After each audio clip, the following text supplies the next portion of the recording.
US Iran युद्ध में मेरे लिए सबसे इंटरेस्टिंग या सबसे चैलेंजिंग पार्ट होगा लड़ाई ऑफ हॉर्मूज या बूट्स ऑन ग्राउंड जो यूएस के हैं। सबसे बड़ी बात होगी कि यूएस क्या अपने बूट्स ऑन ग्राउंड लाता है, और अगर लाता है तो उसका रिजल्ट क्या आता है।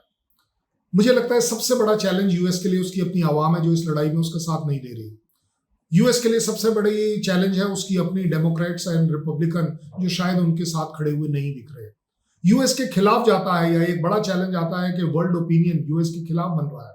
यूएस के साथ नेटो खड़ा नहीं नजर आता है, यूएस के साथ यूरोप भी खड़ा नजर नहीं आता है। मजबूरी में 4, 6, 8, 10 कंट्री खड़े हो जाएं वो एक खड़े होने वाली बात नहीं है, वो भी उनकी खड़े होने की कंडीशंस है अपने आप में। सबसे बड़ा चैलेंज आएगा कि क्या it will be a easy cake walk. I don't think it will be. Iran की जमीन जो है वो डिफेंडर्स को एडवांटेज देती है। आप वहां आ जरूर सकते हैं, बट आपके आने के समय आप सबसे ज्यादा वनरेबल होते हैं। आपको सबसे ज्यादा डेंजर होता है जब आपके सो कॉल्ड पैराट्रूपर्स नीचे आ रहे होते हैं। ईरान इस पॉइंट ऑफ व्यू से कहीं ह्यूमैनिटेरियन एंगल्स को नहीं देखेगा कि अगर कोई पैराट्रूपर आ रहा है तो उस पर फायर नहीं किया जा सकता। मुझे नहीं लगता कि ईरान की IRGC इस तरह के ह्यूमैनिटेरियन बिलीफ रखेगी। एक और है कि कितने ट्रुप्स आप जमीन पर डालेंगे, 3000, 4000, 5000, 10,000, 12,000। मैं तो कहता हूं इवन खर्ग आइलैंड का 20 स्क्वायर किलोमीटर एरिया लेने के लिए भी आपको हजारों सैनिक लग जाएंगे। हॉर्मुज पर लगाने के लिए आपको हजारों सैनिक लग जाएंगे। लगाने के बावजूद आप कभी ये डिनाई नहीं कर पाएंगे कि आप चप्पे चप्पे, इंच टू इंच आप उस जगह को कवर कर रहे हैं। ईरान के पास हमेशा मौका होगा कि यस वो स्ट्राइक कर पाए। और सबसे बड़ा चैलेंज होगा कि क्या यूएस को, ट्रंप को, यूएस की आवाम को वो बॉडी बैग्स मंजूर होंगे जो इन बूट्स ऑन ग्राउंड के बाद जायज है कि काफी हद तक बढ़ेंगे। एक शिप अगर किसी तरीके से स्ट्राइक हो जाती है तो ये समझ लीजिए 150 से 200 नाविक जो हैं वो अपने आप नीचे हो गए। क्या इतना बड़ा चैलेंज जो कि यूएस की हमेशा कमजोरी रही है वो नहीं झेल पाएगा। इसलिए मैं कहता हूं एक बार नहीं 1000 बार सोचना पड़ेगा यूएस को ट्रुप्स ऑन ग्राउंड लगाने के लिए। एक क्विक इन क्विक आउट वाला जो ड्रिल है कि जल्दी से अंदर आए, कोई एक ऑपरेशन किया स्पेशल और चले गए, वो बूट्स ऑन ग्राउंड नहीं होता है। बूट्स ऑन ग्राउंड होगा जब आप जमीन पर कब्जा करेंगे, जमीन को पकड़ेंगे और एक सो कॉल्ड पिच लड़ाई लड़ेंगे। ईरान यूएस की युद्ध में सबसे बड़ी चीज जो निकल कर आ रही है, ऐसा मुझे लगता है कि एक तरफा सीन आ रहा है। यूएस और इजराइल जो इशू करते हैं एक्यूरेट स्ट्राइक, बड़ी स्ट्राइक, बहुत बड़ी स्ट्राइक, ईरान का डिस्ट्रक्शन, मिसाइल बेस का डिस्ट्रक्शन, एयरफोर्स का डिस्ट्रक्शन, ये वन साइडेड पिक्चर आ रही है। साथ ही साथ यूएस और इजराइल ये भी दिखा रहे हैं कि किस तरीके से सिविलियंस का, पब्लिक का जान और माल का हानि हो रही है, कि कहीं सिविलियंस मारे जा रहे हैं, सिविल एरियाज के ऊपर स्ट्राइक किया जा रहा है। मोर और लेस ऐसा मेरा आकलन है कि वन साइडेड प्रोजेक्शन दुनिया में आ रही है, जहां सिर्फ यूएस और इजराइल या वेस्टर्न कंट्रीज का व्यू सामने आ रहा है और शायद वो इस नरेटिव को जीत भी रहे हैं। वहां पर अब निकल कर आ रहा है कि yes, Iran is also realising कि सोशल मीडिया और मीडिया पर आना कितना इंपॉर्टेंट है, आपकी अपनी बात रखने के लिए, आपको अपनी तकलीफें रखने के लिए, आपको अपनी काबिलियत दिखाने के लिए।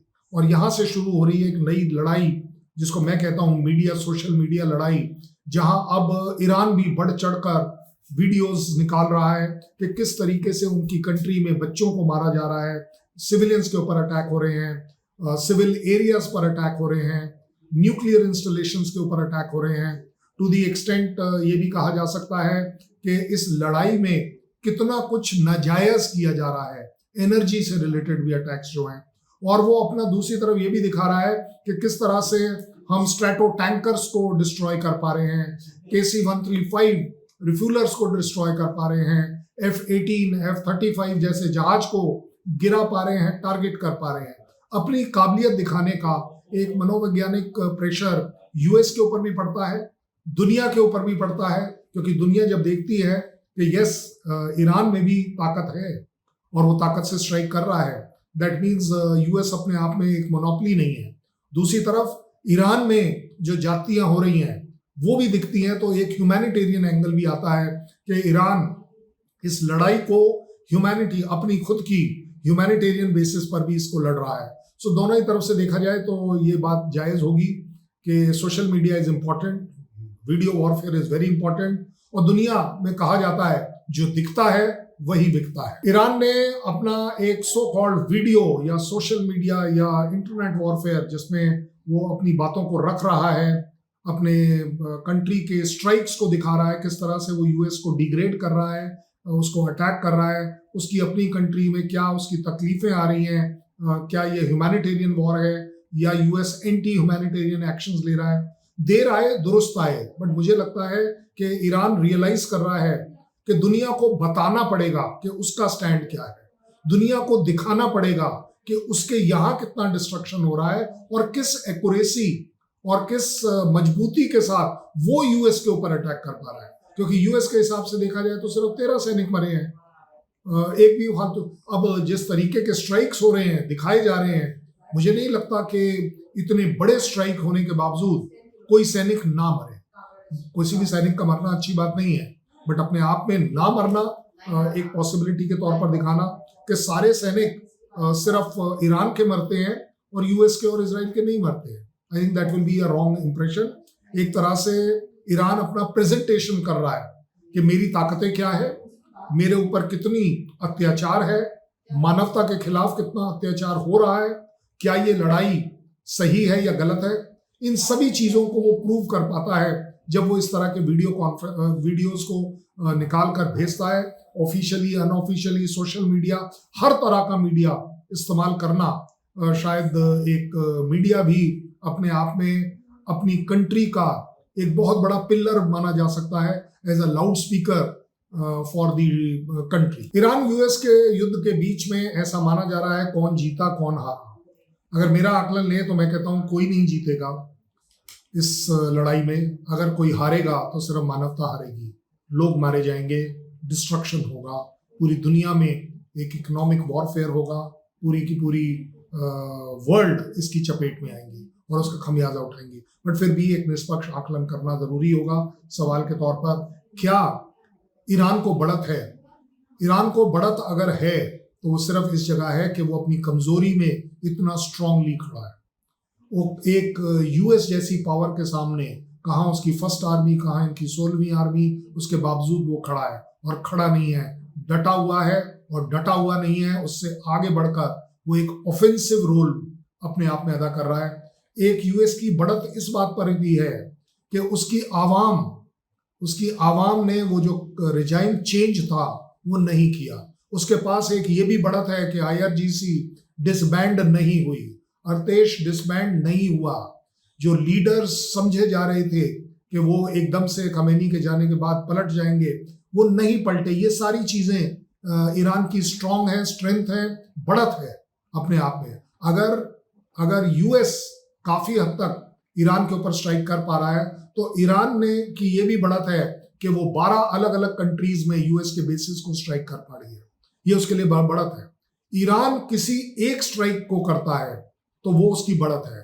ईरान अगर अब्राहम लिंकन को एम करता है, उसकी तरफ फायर भी कर देता है, ये उसकी बढ़त है। अगर जेराल्ड फोर्ड किसी भी रीजन से उस एरिया से बाहर जाता है, मुझे लगता है ये ईरान की बढ़त है, क्योंकि जेराल्ड फोर्ड आया तो लड़ाई लड़ने था। मुझे लगता है कि बढ़त इसमें भी है कि yes, after all super strato tankers destroy होते हैं, KC-135 डिस्ट्रॉय होते हैं, F-16, F-18, F-35 जो सोचे नहीं जाते थे कि कोई इस पर स्ट्राइक कर पाएगा, अगर कहीं ना कहीं वो गिरते हैं तो ये ईरान की बढ़त है। और उससे भी बड़ी बात है कि अब निकल कर आता है यूएस कहाँ स्टैंड करता है। यूएस डेफिनेटली एक बेशरम बेताज बादशाह की तरह जरूर खड़ा नजर आता है, जो सिर्फ लड़ाई बाय चॉइस लड़ रहा है, जो उसकी आवाम कहती है। यूएस इस समय खड़ा है जहां उसकी आवाम उसके खिलाफ हो रही है, मतलब ट्रंप के खिलाफ हो रही है। यूएस खड़ा है जहां उनके प्रेसिडेंट के खिलाफ उनकी सेनेट बोल रही है। यूएस वहां खड़ा है जहां सेनेट और उनकी पब्लिक क्वेश्चन कर रही है कि आपका ये जो सो कॉल्ड 1 बिलियन और 2 बिलियन और 200 बिलियन डॉलर का जो आप बजट देख रहे हैं इस लड़ाई के लिए, वो आपको मिलना चाहिए या नहीं चलना चाहिए।